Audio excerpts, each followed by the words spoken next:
Hello दोस्तों, to the point series में आपका बहुत बहुत स्वागत है। आज हम लोग चैप्टर 13 को डिस्कस करेंगे, जिसमें आज हम लोग साइबर सिक्योरिटी को डिस्कस करने जा रहे हैं। इससे पहले हम लोगों ने 12 चैप्टर कर लिया है, जिसमें 11 और 12 में 11 में हमने देखा था कंप्यूटर नेटवर्किंग के बारे में। उसके बाद 12th नंबर पे हम लोगों ने देखा था कि जितने भी इंटरनेट से रिलेटेड टर्म्स हैं सबको हम लोगों ने जान लिया था। अब उसी चीज़ को आगे बढ़ाते हुए हम लोग साइबर सिक्योरिटी को डिस्कस करेंगे कि हमारे नेटवर्किंग के लिए क्या क्या प्रॉब्लम्स आ सकती हैं, उनका सोसाइटी पे क्या इम्पैक्ट है। और अगर आप प्रीवियस ईयर वाला वीडियो देखे होंगे तो उसमें देखे होंगे 1 से 2 क्वेश्चन इस टॉपिक से आया हुआ है हर सेट में। इस चीज़ को ध्यान में रख करके ये वीडियो मैंने बनाया है और कोशिश किया हूँ कि सारा का सारा टॉपिक कवर हो जाए कम से कम टाइम में। तो चलिए स्टार्ट करते हैं। सबसे पहले देखते हैं कि मालवेयर होते क्या हैं। तो स्टार्टिंग हम लोग साइबर सिक्योरिटी में मालवेयर से करते हैं, क्योंकि यहीं से जो है हमारे नेटवर्क को प्रॉब्लम होना शुरू होती है। तो मालवेयर होते क्या हैं, तो अगर आप इसका देखेंगे फुल फॉर्म तो ये होता है मैलिशियस सॉफ्टवेयर। तो ये फुल फॉर्म पूछा नहीं जाएगा क्या होते हैं, बस ये पूछा जाएगा कि मालवेयर्स क्या होते हैं। तो it is any software developed with an intention to damage hardware devices, steal data, cause any other trouble to the user. तो हार्डवेयर को डैमेज कर सकते हैं, हमारा जो ऑपरेटिंग सिस्टम है उसको गड़बड़ कर सकते हैं, किस कोई भी नुकसान जो भी ऐसे सॉफ्टवेयर पहुंचाते हैं उन्हीं को ही हम लोग मैलिशियस सॉफ्टवेयर कहते हैं। और इसी को शॉर्टकट में बनाया गया है मालवेयर। तो मैलवेयर या मालवेयर हमारे क्या हैं, मैलिशियस सॉफ्टवेयर हैं। ये यहाँ पे आप देख सकते हैं, ठीक है। इसके एग्जांपल्स क्या क्या हैं, ऐसे कौन कौन से सॉफ्टवेयर हैं जो हमारे कंप्यूटर के लिए ख़तरनाक हैं। तो वायरस सबसे पहला एग्जांपल आप देख रहे होंगे, सेकेंड है वार्म्स, थर्ड है रैंसम्स वेयर, फोर्थ है ट्रोजन्स और ये है स्पाईवेयर। इसके अलावा भी चीज़ें हैं, वो हम लोग आगे देखेंगे क्या क्या चीज़ें होती हैं। तो पहले सबसे पहले डिस्कस करते हैं वायरस। वायरस क्या होता है, वायरस क्या होता है। The term computer virus was coined by Fred Cohen in 1985। तो 1985 में फ्रेड कोहेन के द्वारा ये वर्ड दिया गया था। एग्जाम में पूछा जा सकता है, क्योंकि एनसीईआरटी में इस तरह की चीज़ें दी हुई हैं फैक्ट, तो वो फैक्ट आपको याद करना होगा। तो फ्रेड कोहेन ने वायरस 1985 में दिया था। वायरस होता क्या है, ये एक पीस ऑफ सॉफ्टवेयर होता है created to perform malicious activities and hamper resources of computer system like CPU, time, memory, personal files, sensitive information. तो अगर मैं हिंदी में एक्सप्लेन कर दे रहा हूँ इसको, क्योंकि जो हिंदी मीडियम वाले स्टूडेंट्स हैं तो ये हिंदी में नहीं है, मैं इसको हिंदी में एक बार अच्छे से एक्सप्लेन कर दे रहा हूँ। तो वायरस एक ऐसा सॉफ्टवेयर होता है जो कि मैलिशियस एक्टिविटी, मतलब ऐसी एक्टिविटी परफॉर्म करता है जिससे हमारे कंप्यूटर का परफॉर्मेंस ख़राब होता है, चाहे सीपीयू हो, मेमोरी हो या फिर कोई भी चीज़ें हो। तो इस चीज़ से रिलेटेड जो भी प्रॉब्लम क्रिएट करता है ये वायरस का काम है। अच्छा, A virus remains dormant on a system and is activated as soon as the infected file is opened या executed by a user।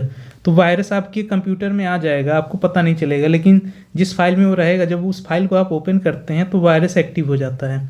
तो डॉर्मेंट में आप पढ़े होंगे, डॉर्मेंट वॉल्केनो यानी सुसुप्त ज्वालामुखी का नाम सुने होंगे, जो एकदम शांत रहता है फिर अचानक से फट जाता है। उसी तरह से वायरस हमारा होता है। इसका जो ये फीचर है यही एग्जाम में पूछा जाता है, तो हिंदी मीडियम वाले भी ध्यान देंगे। ये डॉर्मेंट कंडीशन में रहता है और एक्टिव कब होता है, जब हम लोग इस पर क्लिक करते हैं, यही एग्जाम में पूछा जाता है। तो the computer virus spread on contact with another system, ये कॉन्टैक्ट से फैलता है। A computer virus infect other computer system that it comes into contact by copying या inserting its code into the computer programs या software. कुल मिला के बात ये है, जब ये कांटेक्ट में आएगा किसी कंप्यूटर से या ऐसे डिवाइसेस से जिसमें वो मैलिशियस सॉफ्टवेयर हैं, तो वहाँ पे वायरस की एंट्री हो जाएगी और जब भी हम लोग वो फाइल खोलेंगे तो वायरस अपना काम करना शुरू कर देगा।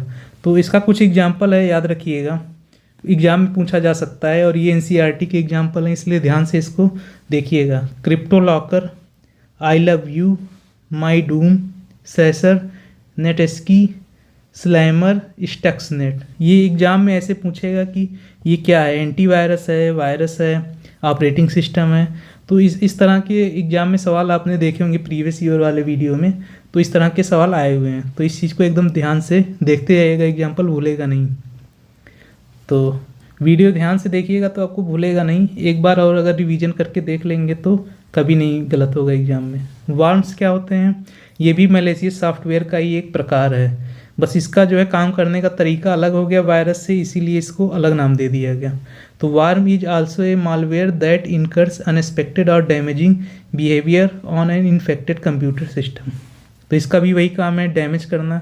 The major difference between worm and virus is that unlike a virus, a worm does not need a host program या software to insert its code into. तो इसको वार्म्स को एंट्री करने के लिए कोई होस्ट प्रोग्राम नहीं चाहिए, वो डायरेक्ट भी आ सकता है। यही डिफरेंस अलग करता है कि वार्म्स को किससे, वायरस से अलग करता है। A worm replicates on its own and can spread to other computers through the network. तो वार्म के अंदर खुद भी ये कैपेबिलिटी है कि खुद से अपनी वृद्धि भी कर सकता है, रेप्लिकेट करके बढ़ा सकता है, and can spread to other computers through the network. अगर उस कंप्यूटर को नेटवर्क से आप जोड़ देंगे तो उस नेटवर्क के अंदर भी वार्म्स चला जाता है। तो इस तरह से आप देखेंगे कि वायरस और वार्म्स में क्या डिफरेंस आया। एग्जाम में पूछा जाएगा कि ये ऐसे लिख देगा कि जो है उसको एग्जीक्यूट करने के लिए कोई फाइल नहीं चाहिए, ऐसा कौन सा मैलिशियस सॉफ्टवेयर है, तो उसका आंसर हो जाएगा वार्म्स। लेकिन अगर ये आ जाएगा कि एक ऐसा मैलिशियस सॉफ्टवेयर का नाम बताइए जो हमारे कंप्यूटर को डैमेज करता है और जब हम उस पर क्लिक करते हैं तभी वो अपना काम शुरू करता है, नहीं तो वो डॉर्मेंट अवस्था या सुसुप्त अवस्था में पड़ा रहता है, तब उसका आंसर होगा वायरस। तो इस तरह का क्वेश्चन एग्जाम में पूछा जाता है। वार्म्स का भी एग्जाम्पल इंपॉर्टेंट है, देख लीजिए। Storm Worm, Sobig, MS Blast, Code Red, Nimda, Morris worm. तो ज़्यादा इसका एग्जाम्पल पूछा तो नहीं गया है अभी तक मैंने देखा है, लेकिन एक बार देख लीजिएगा, अगर एग्जाम में आएगा तो क्या पता क्लिक हो जाए। चलिए अगला देखते हैं, रैंसमवेयर। तो it worked by encrypting data and demanding ransom payments in the bitcoin और क्रिप्टो करेंसी। तो कुल मिला के रैंसमवेयर एक ऐसा सॉफ्टवेयर है जो आपके कंप्यूटर को हैक कर लेगा और उसके बदले आपको पैसे की डिमांड करेगा। तो जब आप वो पेमेंट करते हैं तब वो पेमेंट के बदले आपको वो फिर से आपका कंप्यूटर वापस काम करने के लिए देता है। तो इसको मैंने हिंदी में समझा दिया, ऐसे एग्जाम में क्वेश्चन बन करके आएगा। तो आपने वायरस देख लिया, वार्म देख लिया और रैंसमवेयर देख लिया। अच्छा, इसके बारे में कुछ डिटेल और देख लेते हैं। It either blocks the user from accessing their own data और threatens to publish the personal data online. तो पर्सनल डेटा या तो आपको धमकी देगा कि आपके पर्सनल डेटा को लीक कर दिया जाएगा और उसके बदले में क्या डिमांड किया जाएगा, कुछ पैसे डिमांड किए जाएंगे। जब आप उस पैसे को देंगे क्रिप्टो करेंसी के माध्यम से तब वो आपको काम करने देगा। इसका एक अच्छा एग्जांपल है कि मई 2017 में एक रैंसमवेयर था वानाक्राई। ये एग्जाम में पूछा गया है, पूछा जा सकता है, कई सारे एग्जाम पूछा है कि वानाक्राई क्या है बताइए। तो वानाक्राई क्या है, एक तरह का रैंसमवेयर है। रैंसमवेयर क्या होते हैं कि जो आपके कंप्यूटर को हैक कर ले और उसको खोलने के लिए आपसे पैसे की डिमांड करे। तो वानाक्राई 2017 में आया था, ये NCERT में एग्जाम्पल दिया है। इसने 2 लाख कंप्यूटर को प्रभावित किया था और 150 देशों में ये परेशान किया था लोगों को। तो अंतर डिफरेंस दिमाग में बैठाते हुए चलिएगा, मैं रिपीट कर दे रहा हूँ। वायरस था जो एक तरह से सुसुप्त अवस्था में रहता है, जब आप उसको क्लिक करते हैं तभी वो आता है अपने असली रूप में और आपके पार्ट्स को डैमेज करता है। वार्म क्या था कि इसको किसी सॉफ्टवेयर की ज़रूरत नहीं है, ये डायरेक्ट जो है आपके कंप्यूटर के अंदर आएगा और उसके अंदर अपने आप को बढ़ा भी सकता है, ये वार्म था। रैंसमवेयर पैसे वाली बात आ गई। ट्रोजन क्या होते हैं ये भी देख लीजिए। ये भी मैलिशियस सॉफ्टवेयर है, यानी कि मालवेयर है, ठीक। That looks like a legitimate software. तो ये अपना रूप बदल के आता है। ट्रोजन क्या होता है, लगेगा कि एक अच्छा सॉफ्टवेयर है। मान लीजिए हम लोग कोई ऐप डाउनलोड करते हैं तो प्ले स्टोर पे जाते हैं तो वहाँ हमें तो इस ऑथेंटिक ऐप मिल जाते हैं, लेकिन कभी कभी कुछ ऐप होते हैं जो ऑनलाइन अवेलेबल होते हैं गूगल वगैरह पे सर्च करने से। तो ज़रूरी नहीं कि वो जो जैसा दिख रहा हो वैसा ही हो, जिस काम के लिए वो बना हो सकता है उसको आप डाउनलोड करें अपने किसी वर्क के लिए और वो आपका क्या कर रहा है, इन्फॉर्मेशन को कैप्चर कर रहा है या आपके कंप्यूटर को हैक करने की कोशिश कर रहा है, तो उसी को ट्रोजन हॉर्स कहते हैं। तो बेसिकली ये एक वार टर्मिनोलॉजी थी, वार से रिलेटेड युद्ध। ग्रीक में होता था कि एक घोड़ा रहता था लकड़ी का, उसके अंदर 6-7-10 सैनिक रहते थे, बड़ा सा घोड़ा जाता था और उस घोड़े से सैनिक बाहर निकलते थे और वहाँ पे आक्रमण कर देते थे। तो ये चीज़ वहाँ से रिलेटेड है।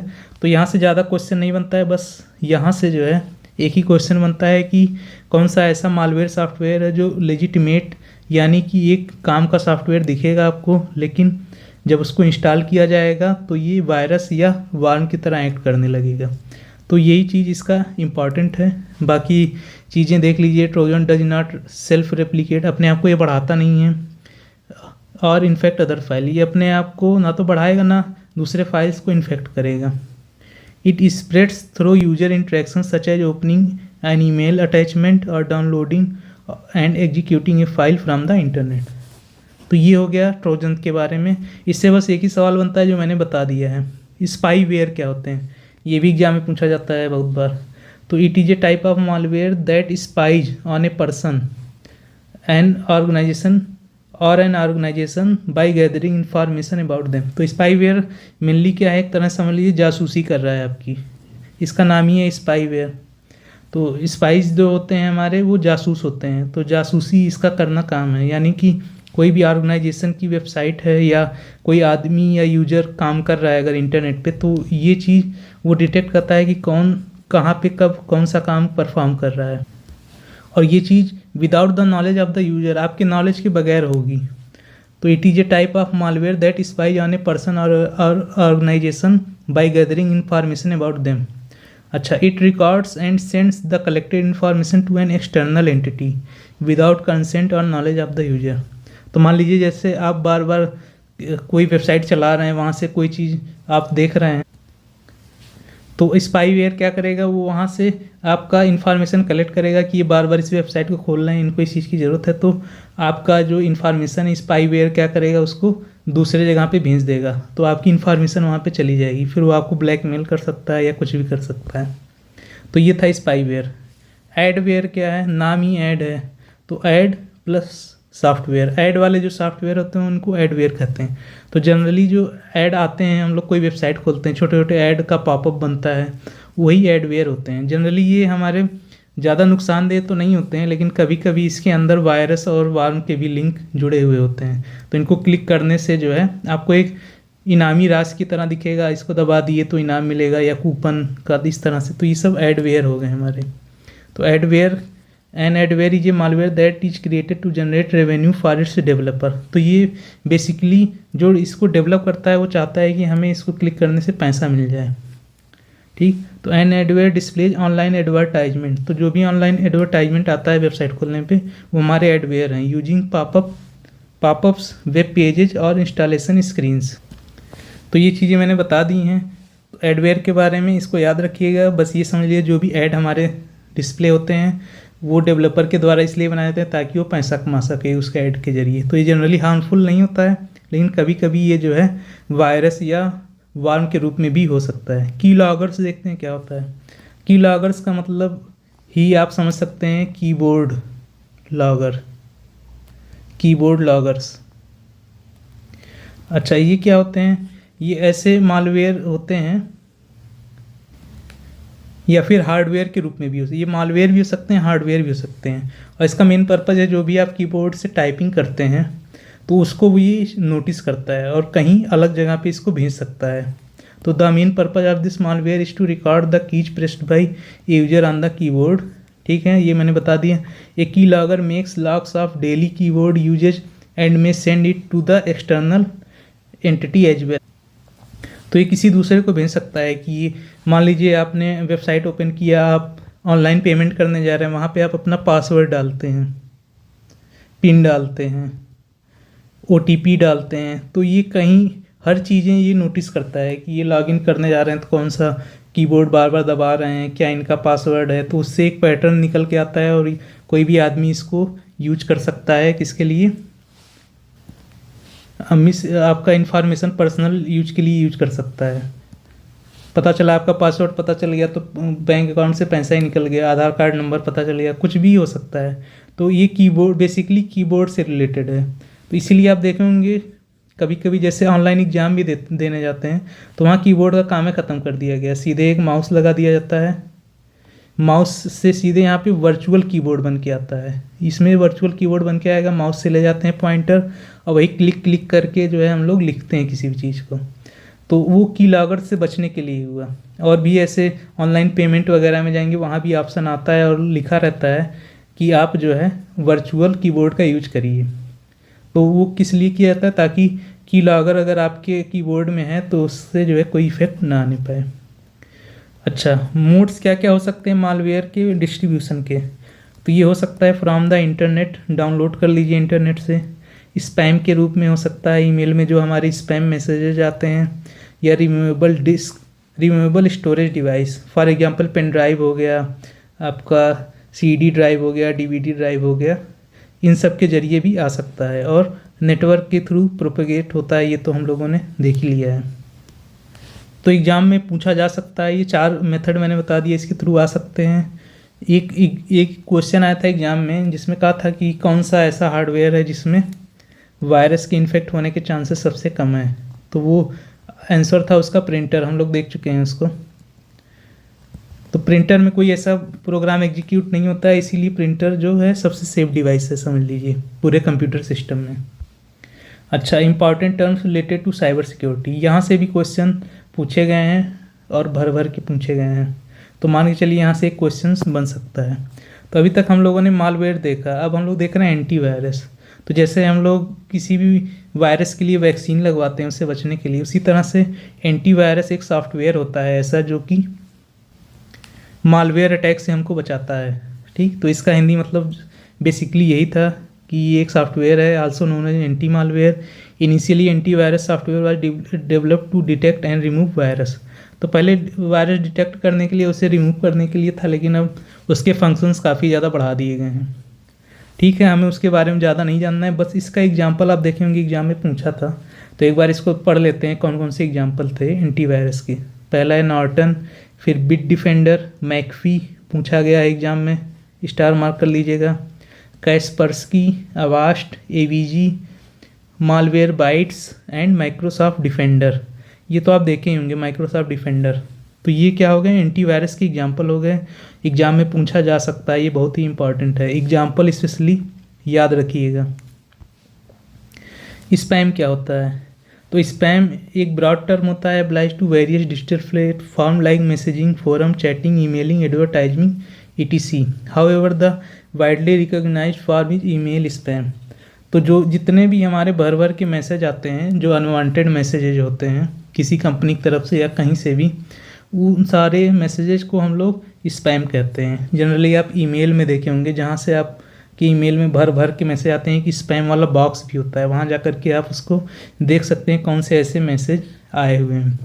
ठीक, तो ये ज़्यादा नुकसानदेह नहीं होते हैं, ये बस अपना एडवर्टाइजमेंट के लिए होते हैं, तो इसी को स्पैम कहा जाता है, मतलब हमारे काम का ये मैसेज नहीं था। नेक्स्ट देखते हैं फायरवॉल। इससे पहले मैंने सॉफ्टवेयर वाले में बताया था फ्रीवेयर, तो मैं बताया था वहाँ पे कि फायरवॉल से कंफ्यूज मत होना। तो एग्ज़ाम में एक बार आंसर देने से पहले पढ़ लेना कि फायरवॉल पूछा है कि फ्रीवेयर पूछा हुआ है। फ्रीवेयर ऐसे सॉफ्टवेयर होते हैं जो फ्री होते हैं। फायरवॉल क्या होता है? फायरवॉल एक कंप्यूटर नेटवर्क में लगाया जाता है, क्योंकि हम लोगों ने देखा था जो हमारा वार्म था, वार्म या कोई भी ऐसा मैलिशियस सॉफ्टवेयर जो कंप्यूटर नेटवर्क के थ्रू हमारे कंप्यूटर में आ सकता है, उससे बचने के लिए एक फायरवॉल, यानी कि समझ लीजिए आग की दीवार, हिंदी इसका मतलब यही होगा। खैर हिंदी में भी लिख के यही पूछेगा, लेकिन इसका मतलब आप समझ लीजिए फायरवॉल, आग की एक दीवार है, तो उसमें कोई भी वायरस आएगा वो जल के ख़त्म हो जाएगा। ये कहाँ लगा होता है? हमारे नेटवर्क की सिक्योरिटी के लिए लगा होता है, ताकि नेटवर्क से जो भी डेटा आ रहा है वो फ़िल्टर हो करके आए। जैसे कि हम लोग आरओ का पानी पीते हैं, तो पानी पहले फ़िल्टर में जाता है, वहाँ सारे वायरस और ये सब ख़त्म हो जाते हैं, फिर हमारे पास पीने के लिए उसको यूज करते हैं। तो security system design to protect a trusted private network from unauthorised access और traffic originating from an untrusted outside network. तो किसी और नेटवर्क से जो भी हमारा अनट्रस्टेड डेटा आता है उसको फिल्टर करने के लिए फायरवॉल का यूज होता है। कुकीज़ क्या होता है? ये तो आप मोबाइल में भी देखे होंगे, बहुत सारी कुकीज़ डिलीट कर लीजिए, रिफ्रेश कर लीजिए। तो जो भी मान लीजिए आप गूगल खोलते हैं, तो गूगल में आप जो भी सर्च करते हैं आप देखते होंगे कि वो यहाँ पे शो होने लगता है धीरे धीरे, वो अपने आप जो है सब कुछ बन जाता है, यहाँ ऊपर गूगल लिखा हुआ है। तो ये क्या हैं चीज़ें? या जो भी आप पासवर्ड वगैरह सेव कर लेते हैं, कहीं पे लॉगिन करते हैं, वहाँ पासवर्ड सेव हो जाता है। तो ये सारी चीज़ें क्या हैं? उस वेबसाइट पे आपने एक डेटा स्टोर कर दिया है। इसका मतलब है कि ये कुकीज हो गई। कुकीज का एग्जांपल यही था कि जो भी डेटा आपके स्टोर हो जाते हैं। तो cookies is edited only by the website that created it. The client's computer act as host to store the cookies. तो cookies are use by the website to store browsing information to the of the user. तो simple सा कहना है कि जो भी cookies होती हैं उनका यूज कहाँ होता है, वेबसाइट इसका यूज करती हैं कि जो हमारा यूजर है वो किस इन्फॉर्मेशन को बार बार यूज कर रहा है उसी को स्टोर कर लेता है। फॉर एग्जांपल गूगल में आप जा कर के बार बार KVS एडमिट कार्ड को सर्च कर रहे हैं तो वो बार बार जा कर के आपको वही चीज़ दिखाएगा। तो जैसे आप खोलेंगे क्रोम या गूगल तो उसमें जाकर जैसे खोलेंगे तुरंत आपको दिखाएगा यहाँ पे एक बॉक्स बन के KVS वाला ओपन करिए। तो ये सब क्या है, कुकीज हैं। अब जब आप कुकीज क्लियर करते हैं तब क्या होता है, कहते हैं कि कुकीज क्लियर कर दिए। तो कुकीज क्लियर करने का मतलब है कि उसके सारे डेटा गायब हो जाते हैं। तो अब आप गूगल को खोलेंगे तो उसमें आपका KVS वाला सेक्शन नहीं शो करेगा जिसको आप बार बार खोल रहे थे। तो इससे क्या होता है, ऐप का साइज भी बढ़ने लगता है। तो इसका कोई नुकसान नहीं है, बस कुकीज के बारे में मैंने थोड़ा सा इन्फॉर्मेशन दे दिया। अच्छा, हैकर्स क्या होते हैं इसको जान लेते हैं अब। तो हैकर का सिंपल सा डेफिनीशन यही है कि ये लोग अनऑथराइज एक्सेस करते हैं, कहीं पे भी अनऑथराइज इन्फॉर्मेशन का एक्सेस करते हैं। एक्सेस टू अनऑथराइज इन्फॉर्मेशन, मान लीजिए हमारा कोई सीक्रेट इन्फॉर्मेशन है, हमारी कंट्री के डिफेंस से रिलेटेड या कोई भी ऐसा इन्फॉर्मेशन है, मान लीजिए रिसर्च से रिलेटेड हो रहा है, तो हैकर का काम है उसमें जो है बिना परमिशन के उस इन्फॉर्मेशन को एक्सेस करने की कोशिश करना, जो भी हमारी डिजिटल इन्फॉर्मेशन है, यही काम होता है हैकर का। तो depending on the internet there are depending on intent, मतलब उनकी जो मतलब हैकर का उद्देश्य क्या है, अनऑथराइज एक्सेस करने का उद्देश्य क्या है, उसके बेसिस पे हैकर्स को क्लासीफाई किया गया। मान लीजिए कोई ऐसा इन्फॉर्मेशन एक्सेस करना है जो हमारे देश की सुरक्षा के लिए बहुत ज़रूरी है, तो ये एक तरह से एथिकल हैकिंग हो जाएगी। और एथिकल हैकिंग जो भी करते हैं उनको वाइट हैट्स कहते हैं।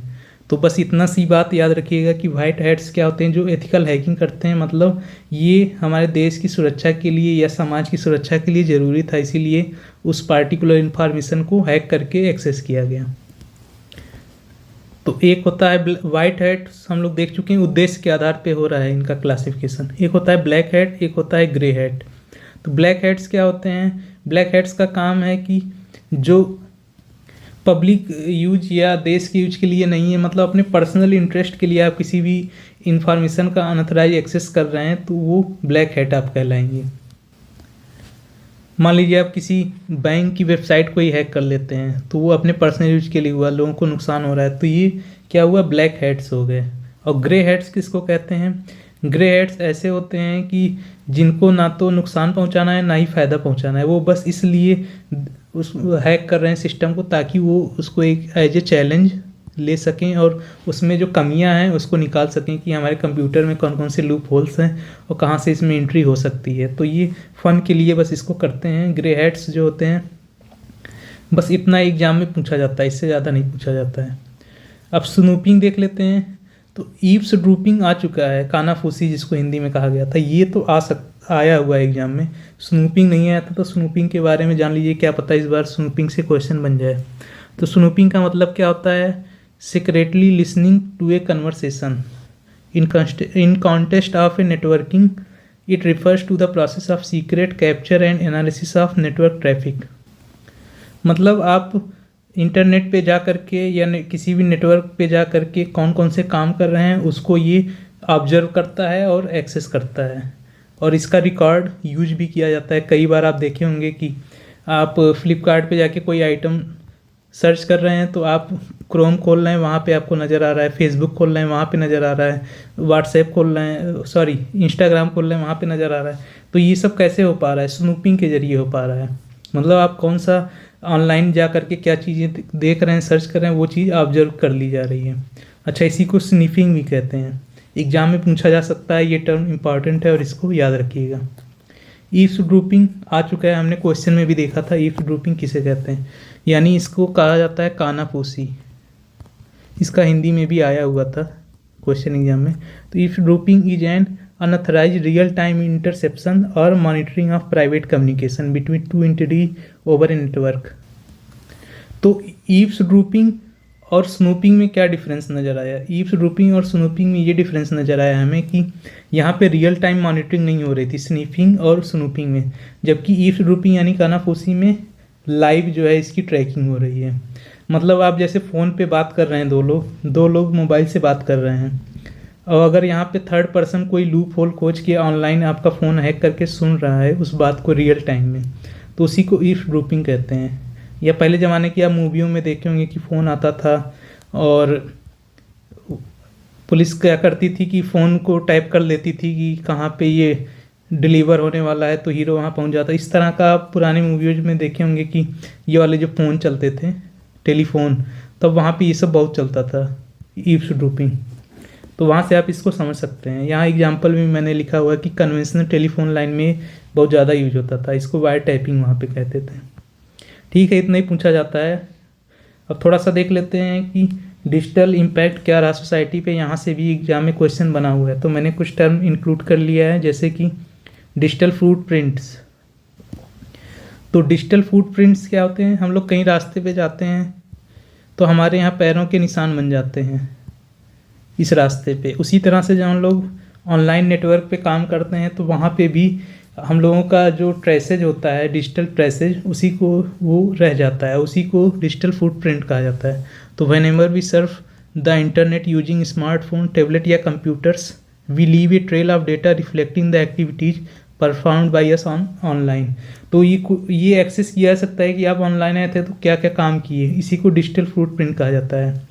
क्योंकि वहाँ पे आपको मैंने बताया था कि कंप्यूटर नेटवर्क पे आप जुड़े हुए हैं, यानी कि आपके पास एक आईपी एड्रेस है, तो वहाँ से ये भी पता चल जाएगा कि कौन आया और किस किस इंफॉर्मेशन को एक्सेस करने की कोशिश कर रहा था।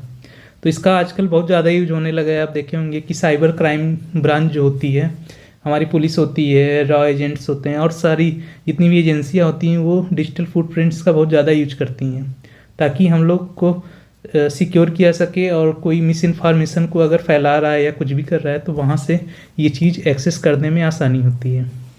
तो बस इतना ही था इसके बारे में।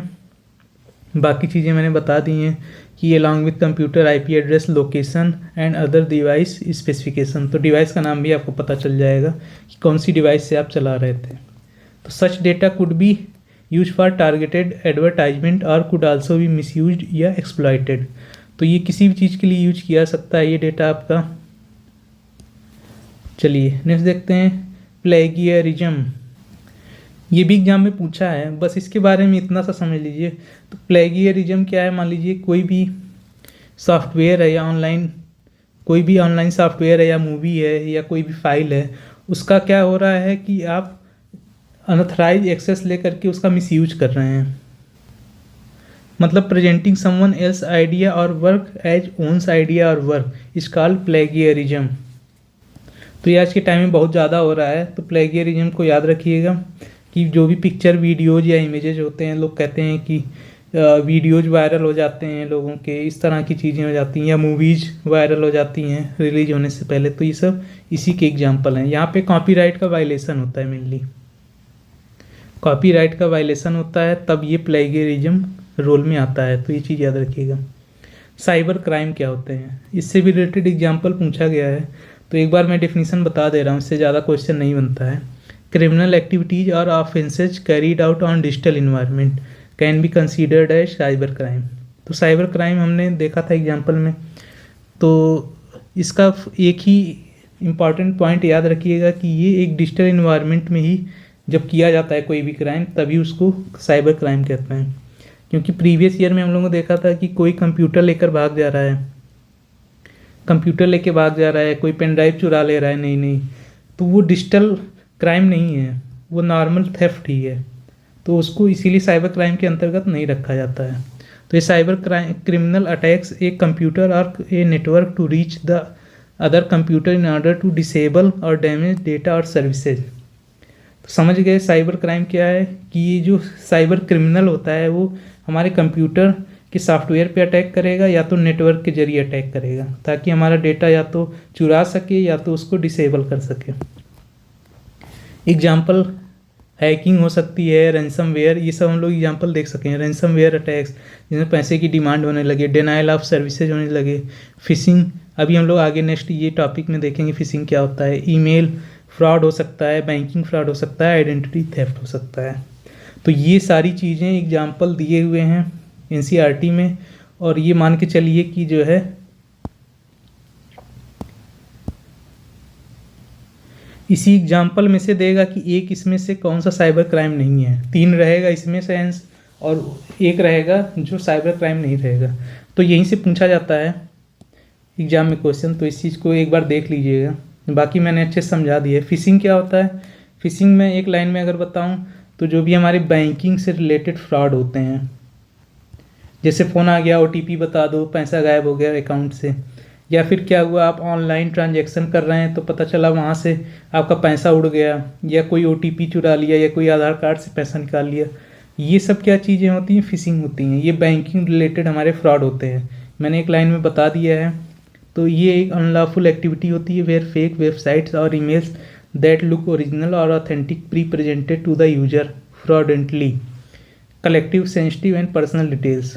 कभी कभी आप मान लीजिए ऑनलाइन ट्रांजैक्शन करना है, एसबीआई की वेबसाइट खोल रहे हैं, तो कोई अगर फर्जी वेबसाइट खुल गई तो उसमें आपका डिटेल ले लेगा और वो ले जा करके उसको यूज कर लेगा और सही में निकाल ले जाएगा पैसा। तो इस तरह से चीज़ें होती हैं। क्रेडिट कार्ड और पासवर्ड, यूजर नेम, बैंकिंग, ये सारी चीज़ें जो है डिटेल रिलेटेड होती हैं फिशिंग से। तो फिशिंग जो प्रोसेस है ये बैंकिंग से रिलेटेड है, बस इस चीज़ को याद रखिएगा। अब देख लेते हैं कि IT act, information technology act क्या था। तो जब इंटरनेट का ग्रोथ हो गया हमारा तो बहुत सारे साइबर क्राइम्स होने लगे, तो उसी क्राइम को एक लॉफुल एक्ट में लाने के लिए आईटी एक्ट लाया गया, यानी इंडियन इंफॉर्मेशन टेक्नोलॉजी एक्ट लाया गया, जो कि 2000 में आया था। इससे रिलेटेड बस इतना ही पूछा जाएगा कि ये किस सन में आया। तो ये 2000 में आया था और इसका अमेंडमेंट कब हुआ, 2008 में हुआ, और इससे ज़्यादा इसमें नहीं पूछता है और बुक में भी इतना ही दिया हुआ है। तो ये चीज़ याद रखिएगा। आईटी एक्ट कब आया, 2000 में, अमेंडमेंट कब हुआ, 2008 में। और साइबर क्राइम क्या होता है, ये एग्जाम्पल यहाँ पे सारे मैंने लिखे हुए हैं, तो इसको एक बार पढ़ लीजिएगा। अब एक टॉपिक रह रहा है डिजिटल सिग्नेचर क्या होता है। तो डिजिटल सिग्नेचर आप देखेंगे कोई सर्टिफिकेट वगैरह बनवाते हैं तो लिखा रहता है डिजिटली साइंड बाई, यानी वो जो अथॉरिटी है। तो डिजिटल सिग्नेचर क्या है, क्या वो डिजिटली जा करके साइन कर रहा है, कुछ भी लिख रहा है, ऐसे नहीं होता है। डिजिटल सिग्नेचर का मतलब होता है कि एक उसको आईडी और पासवर्ड दिया जाता है। जब वो उस आईडी और पासवर्ड से लॉगिन करता है तो वो चीज़ वो क्लिक किया, हाँ ये वेरीफाई कर रहा हूँ, तो वहाँ पे हो जाता है हाँ ये डिजिटली साइन हो गया, क्योंकि वो आईडी पासवर्ड एक ही इंसान के पास है, किसी और के पास तो है नहीं। यानी कि अगर वो वेरीफाई किया होगा तो वही इंसान किया होगा। यही है डिजिटल सिग्नेचर। मतलब वो साइन नहीं कर रहा है, बस क्या कर रहा है कि अपने आईडी और पासवर्ड से ओपन करके उस डॉक्यूमेंट को वेरीफाई कर दिया, वही हो गया उसका डिजिटल सिग्नेचर। और ये सबका अलग अलग होता है। तो यही चीज़ इसमें लिखा हुआ है कि digital signatures are the digital equivalent of paper certificate. तो ये किस पे वर्क करता है, यूनिक डिजिटल आईडी पे करता है, जो कि सर्टिफाइड अथॉरिटी को दिया जाता है यूजर के लिए। तो यही इसके बारे में था, इस वीडियो के बारे में। बाकी जो इम्पोर्टेंट क्वेश्चन है वो हम लोग प्रीवियस ईयर में देख चुके हैं। वीडियो अच्छा लगे तो लाइक करिएगा और दोस्तों के साथ शेयर करिएगा। और 2 वीडियो और नहीं देखे तो देख लीजिए, क्योंकि ये इस तीनों चैप्टर से 4 से 5 क्वेश्चन एग्जाम में बनने ही बनने हैं और इसको हम लोगों ने अच्छे से कवर किया है। तो thank you for watching, thank you.